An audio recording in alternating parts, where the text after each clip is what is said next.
Hello and welcome to Chanakya's Face Off. Our guests today are very special people, Dr. D.K.Hari and Dr. D.K.HemaHari, the founders of BharathGyan, a forerunner organization specializing in Indian civilizational studies.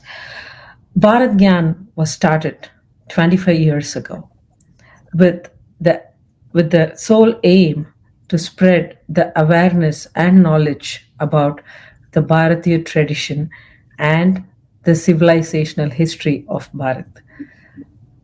Dr. D.K. Hari and Dr. Hema Hari started BharathGyan after about 20 years of management experience, or I should say corporate life. Now, what is the focus of BharathGyan? I would say they are focusing more on the tradition of Bharat. Now, when it comes to tradition and civilizational studies about Bharat, most of us would think it's just spiritual. But I would like to say if you visit BharathGyan and their works, you will find more than 500 hours of works, not just about this. Not just about the spiritual aspects, but also about the scientific aspects and the industrial aspects.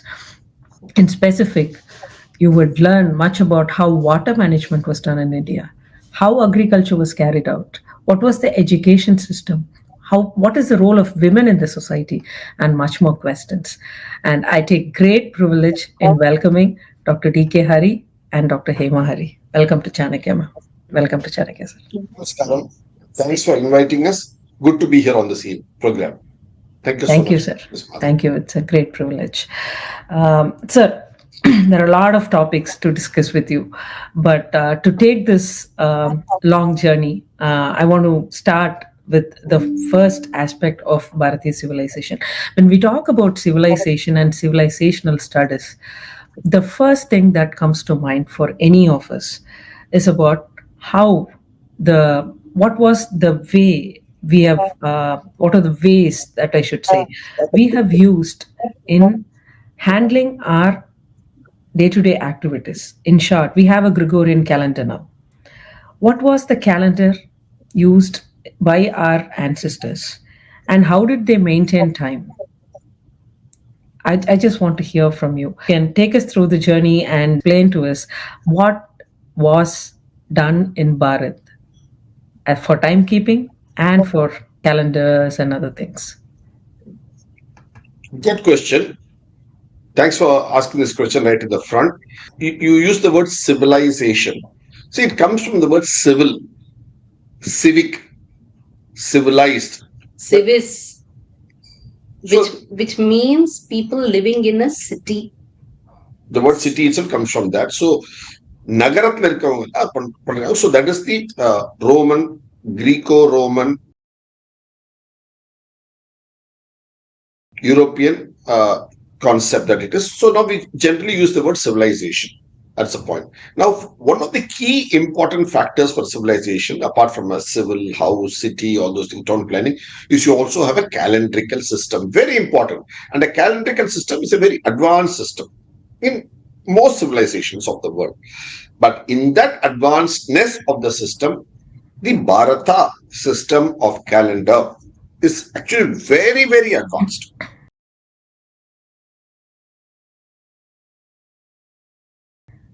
And you used the phrase in your introduction, as you said, what was the system that we used?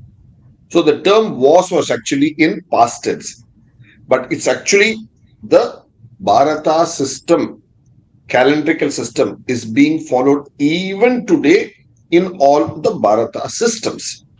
Every Bharata household actually still continues to follow the same calendrical system that we have been following for many millennia, probably 5, 6, 7, 8, 9 millennia. So that's the antiquity of it.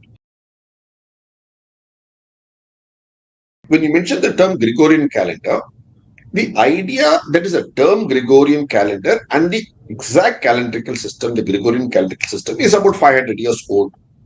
Obviously, the term Gregorian comes from the term Pope Gregory, who was in the mid 1500s. From then, we have been following the system. And even today, followed for trade all over the world. Certainly. So that's the common trade calendar that we are using now for all commercial purposes. That apart, in calibrating, keeping time, keeping track, celebrating our Utsavam, we use the traditional Bharata calendrical system. In that system, one of the key concepts that we follow is the idea of Sankalpa. It's actually stupendous, mind-boggling. I would use the word, use the phrase that mind-boggling itself is it's a small phrase for it. It's beyond mind-boggling, is what our Sankalpa calendar is. We'll show you in the next few minutes an animation of what the Sankalpa calendar is, because it's got number of zeros to it. Actually, it's got more zeros than what I got in my mark sheets in school. Sir, is Sankalpa not this thing where you say, I am this person from this part of the world, like stuffs like that? Or is you're telling that it's a calendar? It's kind of, with my limited knowledge, I'm telling I'm not an expert. Yeah, normally, when we hear the Sankalpa before we perform any act, it is usually recited to say who you are and where you are and on what date. But what we don't realize that this system itself is an oral calendar system. And it's a system which traces time of such vast magnitude right from the start of creation itself. From the moment of Big Bang, the event of Big Bang, which in the Indian concept is called Perumvedi in Tamil and Brahmanda Visfotak in Vadamuri Sanskrit languages.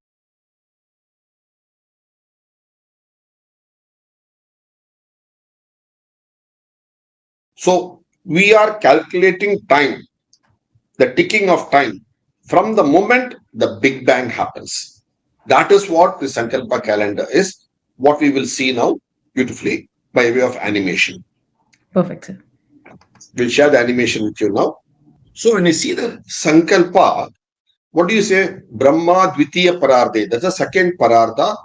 Sweta Varaha Kalpa. Vaivasvata Manvantara. Ashtavimsati. Kaliyuga. Pratama Pada. Jambu Dvipa. Bharata Khanda. Bharata Varsha. Mero Dakshina Pashve. Then what Sahabde we are in? Which Prabhava, the 60-year cycle, Uttarayana or Dakshinayana, now of course Dakshinayana, Vasanta Ritu, Chaitra Masa, Shukla Paksha, and what Tithi, Purnami Tithi, we come to that. Now when we are doing this, I'm going to play it back again for us. When we do this, what are we saying? It's the second half of Brahma's cycle. His cycle is the second half. Para Ardha, second half. The Kalpa is the name for a Kalpa. Then there's a Manvantara. Now look at this for a moment here. Now when you say Ashtavimsati, it says the 28th present one, Kali Yuga, then we come to Kali Yuga, then you come down to the geography. So what is happening is, one side it is astral, one side it comes to geographic. So this part is all astral. The top 5 is astral. Then you're coming down to geography, Jambu Dvipa. So you're coming down to earth here. Then you're coming down further into earth to the continent. Then you're coming down to the land, Varsha, Bharata Varsha, what we call. Then you're qualifying further wherein it is south of Meru. Then you're coming down again, going back to calendrical system. So you in fact even go to which kshetra you are standing in as well. Which nagaram, which gramam, which vanam, you go into that. So that's how we're coming. So it's a... And then again you switch into units of time where you start talking about which 60-year cycle, which half of the cycle, Uttarayana or Dakshinayana, which season, which month, which day, which tithi, and the tithi, the paksha, and so on. So if you really look at it, it is talking about time in terms of space first, and then it comes down to space on Earth, and then again it comes down to Earth-based aspects of time. So it's a beautiful continuum of time and space that you see here. And what kind of space? That's what we will see next when we look at each of these terms. So it's spatial calendar, there's a geo calendar, it's an astral calendar, bringing it down to the present, the now moment of our life. From the then moment of when the Big Bang happened, so you're calibrating time from that So moment to your present day that you're living in here and now. And after I that, you have a add your question. identity. Yeah. Sorry to interrupt, but I have a Please, question. please. So you said from the time the Big Bang happened, but here we see that the Brahma's second Parartha. So how do you know what is the Parartha of Brahma, or how do you explain? We are trying to understand the civilization from a scientific point of view. So what is the constant that is being used here? Is it the Brahma's calendar that is the constant that's being used, or how do we understand it? See, there are different constants. At this level, Brahma's calendar, yes. No, the So Big we'll go Bang into is the what. terms, then we will see. Oh, okay. So the Adana, Big Bang We is will what you see. call it as go a along. Brahma's. Okay. Okay. At this level, on the top point, it is a Brahma's calendar. Of course, everything finally goes into that. Telescopes into it, obviously. But at this level, specifically, it is a Brahma's calendar. What it is also, we'll see now. Okay. We'll play it. So we'll see now. Now, when we say this, look at that. From Ashtavimsati onwards, the earth exists. All these are earth based. At the Vaivasa Manvantara stage, when you're talking about this, earth does not exist. It's a pre-earth stage, pre-solar system stage. So here when you say Svetavara Kalpa, you go into a different Kalpa. This Kalpa sun exists, but the earlier Kalpas, the sun does not exist. So you're talking about a time where earth exists, and you're talking about a time when earth is yet to be formed. Then you're talking about a time where the sun itself does not exist. Then you're going into an area where the Milky Way galaxy of the sun belongs itself does not exist. Then you're talking about a different mode of the universe. So universe, we all know, has two modes. One is a expanding mode, obviously. From the Big Bang, the universe expands. And when you go back to Mahapralaya, the universe contracts. Yeah. While modern views of the current view is that which keeps oscillating on a. So, see, modern science, through its postulates over the last few decades, have kept on oscillating between whether the universe is expanding or contracting. There are two theories, obviously. And actually, there are many theories as to how it will come to an end. And of late, they are coming to the understanding and they are postulating theories where it will be cyclical as well. But the beauty here is, how do we say that at this point the earth exists, at this point earth didn't exist? Exactly. Now, to come to this kind of an understanding, what you need is, you need to be able to understand what these different terms of the Sankalpa calendar really mean. What is a Manvantara? What is a Kalpa, Parartha? And there are very clear definitions along with numerical numbers to be able to calculate this. Very good. So we'll come to that also. Then when we juxtapose that with what we know of space, cosmology today, and the time scales that you see. So our Sankalpa, based on this calculation, at each level keeps, at each of these levels, it tells you, for instance, over here, we know it's a 60-year. We know this is a month, 30 days. So like that, as you go up, at each level, it tells you what is the scale of time.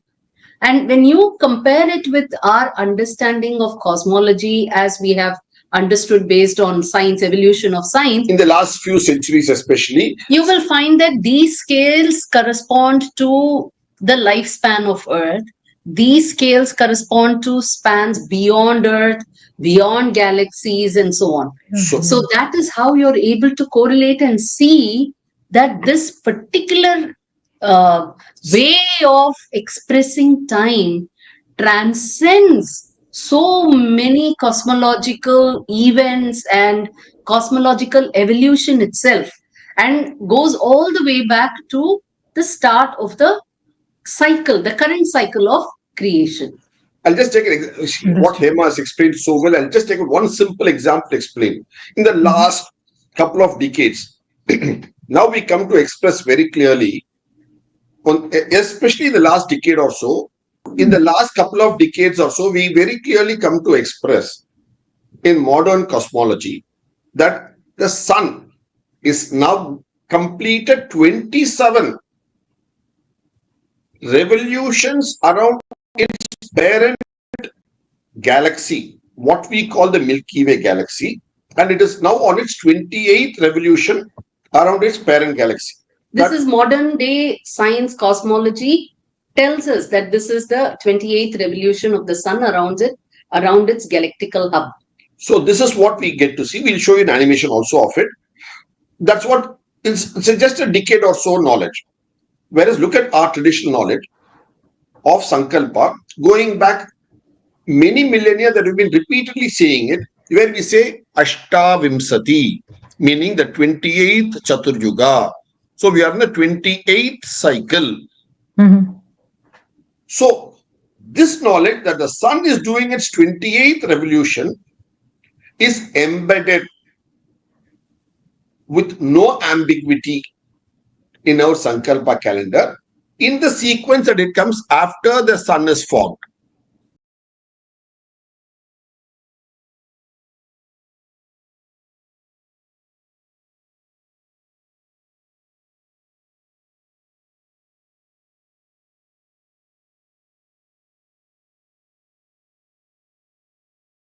Because each kalpa there's a different sun. So in that sequence it comes very clear. Look at this, every bit is placed in the right spot. That's why a few minutes back I said it's a spatial, because from the moment space is created, because only after the Big Bang happens, the Brahmanda Visfotak happens, is space itself created. Till then there is no space. And when there is no space, there is no time either, because these two go together. Because how do you understand time? Time is that which is taken to cross space. So, in fact, if you really look at it, today we are so accustomed to thinking of time as something on our clock or a number on the wall on a calendar. But if you really look at it, what is actually a day? It is the spinning around the Earth's axis. What is a month? It is when the moon goes around the Earth. Or if you take it from the orbital point, I mean, the amount of orbit that the Earth covers around its orbit around the sun. So like that, and a year is again the motion of the Earth around the sun and coming back to the same point. But we must remember that at that point, even the sun has moved, dragging along with it the entire solar system. So that is also a movement. So time, as we are calibrating itself, is actually a measure of movement in space. So space and movement are necessary for time. So that is why we say, before creation, we don't know for how long, there was Narayana. Actually, we go back to creation. We say he's at rest. Srishti, he's at rest. And nobody knows for how long. The knowledge of Srishti is what we call a Srishti Vijnana. The deep depth of knowledge of Srishti is called Srishti Vijnana. Incidentally, we've written a film, we made a film and book on it. So we know that we are now in the 28th revolution of the sun around its parent galaxy. So which is what in a Sankalpa we say Ashtavimsati, the 28th. Similarly, going back to subject of is the universe expanding or contracting? Modern science of the last decade has been obviously oscillating between whether the universe is expanding or contracting, and they keep on formulating and coming up with their perspectives. But look at this, our Sankalpa very clearly, categorically, unambiguously says, we are in the second half of the cycle of the universe. That means the expansion mode of the universe is over and the contracting mode of the universe has just started. Look at this, they are the concept of the alternating expansion contraction of the universe was also mathematically calculated and put there to say that this universe in the second half of its life, Dvitiya Parardha, second, it's not Prathama. So Dvitiya Parardha means it has started contracting.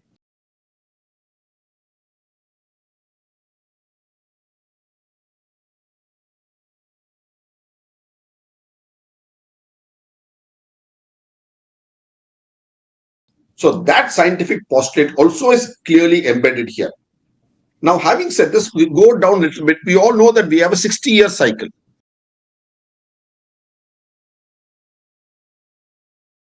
So, with 60-year cycle here, so that Prabhava is also here. So, you have geography here. What is Jambudvipa? It's an island. Obviously, the Earth itself is an island. And in Earth, there are many islands. One such island is Jambudvipam. The idea of Jambudvipa is then all of Puranic text, all the Jain text, in Silapadikaram, Manimegalai, Tamil text, everywhere. And also we have the concept of, in Tamil it's called Naval Thivu. And you have a Naval Thivu, Kaval Devam, who is a Ton Mudati, grand old lady, mentioned 4,000, 5,000 years back. And she's a grand old lady 5,000 years back. So you can imagine antiquity of that. So we have this concept very clearly here. Then you come to the Khanda. Khanda is obviously talking about a portion, a piece, a continent of a larger island. That is Jambudvipam. Look at this word. This word Khanda is a word that's used in all the Indian languages and in English too. Khanda means a portion. That's why Ramayanam you have Khanda, Balakanda, Uttarakanda, Sundarakanda, all the Kanda. That means a portion of a larger text.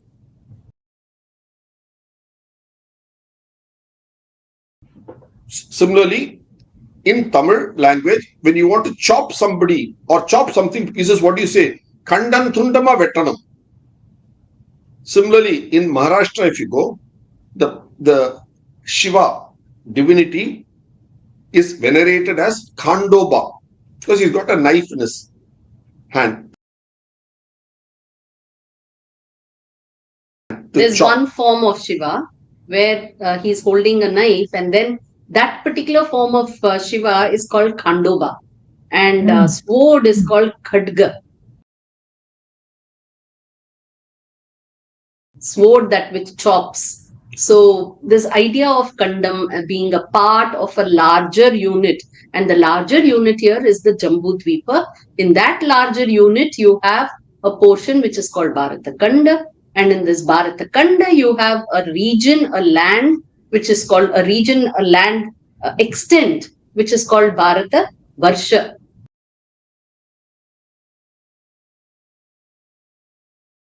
Even this, there are beautiful ways in which we can understand why you call this land Varsham. You call Varsha, and you call time span, a year also as Varsham. You call the rain as Varsha. Why do you call all these three as Varsha? So, what does this denote? So, in this Bharata Varsha, the land mass, the geographical land of Bharata Varsha, every year, that is every Varsha, we have rains in June, July, August, September, October, November as rains Varsha. So, Varsha comes to Varsha every Varsha. So, when you say Varsha, people limitedly look at it as only year when they interpret some text. But the concept of Varsha has many meanings, not only year. It also means a landmass. It also means rains. And how does the rains come to us? In many droplets. Drops. So that is also the idea of Varsha. Look at the idea how it all develops. Great. So this is how we have been keeping time, and the idea of reciting Sankalpa. So most of us very commonly we recite the Sankalpa only when we perform certain functions and when we want to record. So actually, if you go to many of the ancient inscriptions and writings where they are recording events, they would have stated the Sankalpa. So they state that on all this, and on such and such a day, I so and so hailing from such a lineage, I am doing this particular activity. See, Sankalpa has two meanings, okay? Sankalpa is to also create and to imagine and create something good out of a thought, a beautiful thought. So this idea of reciting a Sankalpa, the entire calendar, when you are starting something, when you are doing a deed, is to say that I am thinking so that this can come to fruition. Let this happen. Let this come into being. Let this manifest. Let this good manifest. Let my act bring good. So we have been saying this when we start doing something. But interestingly, the reason we say this is a calendar is because they were a group of people who were supposed to keep reciting Sankalpa at daybreak, and they are still there and they still do. And this is what we actually call as Sandhya Vandan. At every twilight, at every meeting point of phases of the day, you are actually supposed to say Sankalpa to keep track of the passage of time. That's why we call this an oral calendar. You don't write it anywhere alone. You keep track, because if you look at it up to here, wherever it is the earth based, where we are living today, and we physically can see the sky, we physically can make out which is the masa, which is the paksha, which is the tithi. So we really don't need a written thing. We look at the sky, we can tell what is the day, which month, which season, all that is good. But beyond this, like things like all this Vimsati and Manvantara, which are large scales of time, how do you keep track across generations? It has to come only through oral. And this is one of the most beautiful traditions of Bharat, where we have been tracking this time through millennia. Somewhere we started with the understanding, and from then on, we have been tracking this continuously across generations by repeatedly saying this day in and day out. And that is how you know this is how time is passing. See, for example, here, if you go to Badrinath Kshetra, what will you say? You will say here, Nara Narayana Madhye, because you're between the hills of Nara Narayana. And you are at the banks of the Alakkananda River. It's a geographical positioning of yourself too. Each place you express that. So this half, as you said, is this earlier part is all spatial. And then you come down to geography. Spatial meaning cosmological. Cosmological in space. How the earth came to be, how the sun came to be, how your galaxy came to be. And then you come on to your geography. Then you come on to your astral positioning. In which component of the 60-year cycle you are, which year, which ritu you are.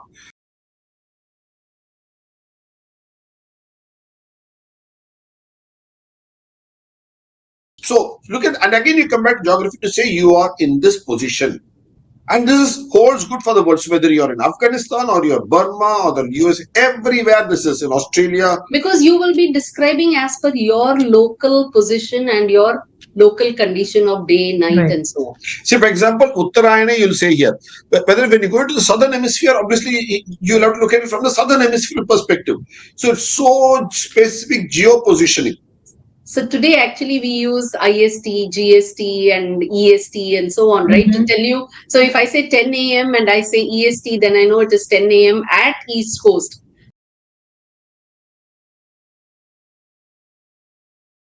So like that, the moment you say Badri, Naranarayana Madhye, I'm in Alakkananda Tatte, then you know that this is the day as is being recorded in the Himalaya. Whereas somebody else in some other part of the geography could use the same calendar and say where he or she is, and the time there will mean it is a time as being recorded in that geography as well. For example, if you take Odisha, Utkala, what will they say? They'll say Shankadesha. Or Kerala, they would say Parashurama Kshetre. So many different, and so this is a very, very flexible, not only spanning across Earth, but the solar system. You could do the same standing on Mars. So, and you would say the same things, but then you would accordingly, instead of saying Jambudvipa and Bharathakanda and all, you would then talk about Mars and the space and the aspect of the geography of Mars. So that is how this calendar is actually pan-universal calendar. See, so now look at this. Now all of us talked about tagging. Everything is tagged in this world. Now look at this. Here you're the same thing what we showed in the earlier page. We're just tagging it here. to this bit and you're tagging it to the current daytime is tagged. Your moon phase is tagged. Your calendar that you see on the wall, 1 year calendar is tagged. What you have, the Gregorian calendar, that is tagged. Now you also have the Panchanga, of course, you always pay Panchanga. Then your season is tagged. Your month is tagged, your annual calendar is tagged, season is tagged, sun phase is tagged. Then your geo tagged as to what it is. Then your age tagged. So in the age of tagging, the Sankalpa tags you everywhere. It does a geotagging also. Because people talk about geotagging today. That's also done. So geo here to be taken as not just Earth, but also any planet in the solar wherever system. you are. Any, Okay. wherever you are. So you're tagging everything so beautifully, isn't it? Now, look at the significance of the Sankalpa. It's a cosmic calendar. 2, it's just astral positioning. 3, it's oral and practiced all over Bharat. And the fourth important, this all we have already seen. Let's look at this fourth point for a moment. Humility. In all this, how you may be the biggest, greatest, knowledgeable person, having done so much great work, having so much wealth, having all these greatness you achieved in your life, your 40, 50, 60, 70 years of your life, had great positions and all that. Now go back to this and see in the concept of humility. Where are you in all this? A tiny drop. Whole universe, in all this universe and all these galaxies and all the sun and different phases of the sun and the moon and the earth and all this. Where are you? You look at this now. You are some minuscule component of all this. So what comes out on a daily basis when you say, as she says, at every Sandhi you say it, what you emphasize, your absolute humility and how small you are in all this, how infinitesimally small that each person is. But each of us have to do our dharma, our duty, what in Tamil we call as kadamai. We have to do this duty, dharma, so carry life out. So that is the beautiful significance. And incidentally, one of the dharma is to keep saying the Sankalpa itself. So that itself is a dharma. Because if you don't say that, then you're breaking that chain of tracking time for future generations. So that is the major significance of saying the Sandhi and doing the Sankalpa every time, keeping track of time, the passage of time. Now let's go back to watch this calendar once again for all our benefit now. Having said all this. Now see Brahma Dvitiya Parate, Shweta Hara Kalpe, Vaivasvata Manvantara, Ashtavimsati, Kali Yuga, Prathama Pada, the first quarter, Pada quarter, Jambu Dvipa, the island of Jambu, Bharata Kanda, the continent of Bharat, Bharata Vasha, the land reigned by this Bharata. Then you come geographically Meru, which is there in the Himalayas, so south of it, south of Meru. Then 60-year cycle year and all that, the name of the year, then which Ayana, Dakshayana, Uttarayana,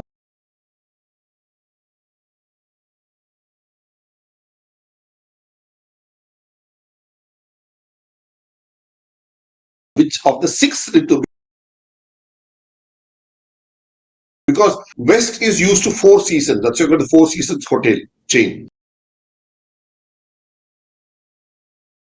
India has a 6 seasons. In which of that, then which month of it? One of the future sessions, we'll see how we name months too. That's a separate session. We'll do that. Then Paksha, then we link to the moon. That's why you have the idea of month, the very idea of month. Man says everything comes to the idea of moon. So you link it, all your immediate thing is moon. So you have the concept of Chandra Mana. Mana means measure, Chandra is moon. So you measure with the moon, which is your nearest astral body. Then you come down to the Tithi, the day that you're in. For example, again you link it to the moon or you link it to other astral aspects. So look how we are so intertwined with Prakriti, nature. It's very interesting, you know, it's very interesting. We have 2 major systems in Bharat. one which tracks the time, like he said, Paksha and Shukla, I mean Shukla Paksha and all, based on the moon, which is visually, and then based on the sun, which is mathematically. Also, so look at the dual aspect you see so beautifully here.